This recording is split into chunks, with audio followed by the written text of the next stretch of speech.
Joann Fabrics, a household name for many crafters and DIY enthusiasts, has been a staple in communities across the United States for decades. The company, known for its wide selection of fabrics, crafting supplies, and home decor items, has long been a go-to destination for creative individuals and families alike. However, the once thriving retailer has recently fallen upon hard times, announcing the closure of 500 of its stores across 49 states. This decision comes as a result of the company's second bankruptcy filing in less than a year, leaving many wondering what went wrong for the crafting giant. Joann's troubles are indicative of a broader trend in the retail industry, which has faced numerous challenges in recent years, including the rise of e-commerce, changing consumer habits, and economic uncertainty. The COVID-19 pandemic exacerbated these pre-existing issues, forcing many retailers to adapt quickly or face the consequences. For Joann, the pandemic initially seemed like a boon, as stay-at-home orders led to a surge in demand for crafting supplies.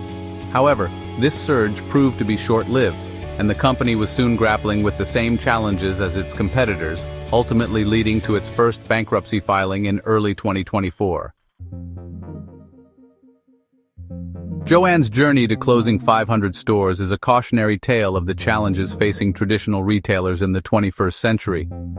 The company's troubles began long before the pandemic, as it struggled to keep up with the changing retail landscape. The rise of online retailers like Amazon put pressure on Joann to lower prices and offer a wider selection of products. Additionally, changing consumer habits, particularly among younger generations, meant that fewer people were engaging in traditional crafting activities, further eroding Joann's customer base. When the pandemic hit, it seemed like Joann might have found a lifeline. With people stuck at home, many turned to crafting as a way to pass the time and relieve stress. This led to a surge in demand for Joann's products, giving the company a much-needed boost. However, this proved to be a temporary reprieve. As the pandemic wore on and supply chain issues arose, Joann found it difficult to keep up with demand. Moreover, the economic uncertainty caused by the pandemic made consumers more cautious with their spending, leading to a decline in discretionary purchases, including crafting supplies.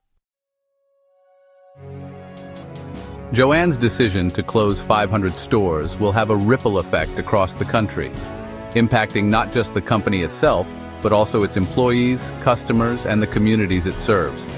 The closures will result in thousands of job losses, leaving many without a source of income and benefits. This is particularly devastating in smaller communities, where Joann may be one of the few major retailers providing essential jobs and economic activity. For customers, the loss of a local Joann store means losing a valuable resource for crafting supplies, inspiration, and community. Joann stores are often more than just places to buy supplies. They are gathering places for crafters of all levels to connect, learn, and share their passion. Many stores offer classes, workshops, and other events that bring the crafting community together. The closure of these stores will leave a void in many communities, particularly for those who rely on Joann for its social and educational aspects. The closure of 500 Joann stores is a significant event in the retail industry, raising questions about the future of crafting and the viability of traditional brick-and-mortar stores in the age of e-commerce. For Joann, the focus now shifts to restructuring its business and finding a sustainable path forward. This will likely involve a greater emphasis on its online presence, as well as a reassessment of its product offerings and target market. The crafting industry as a whole is also at a crossroads. While the pandemic demonstrated the enduring appeal of crafting as a hobby and a source of comfort, it remains to be seen whether this surge in interest will translate into long-term growth.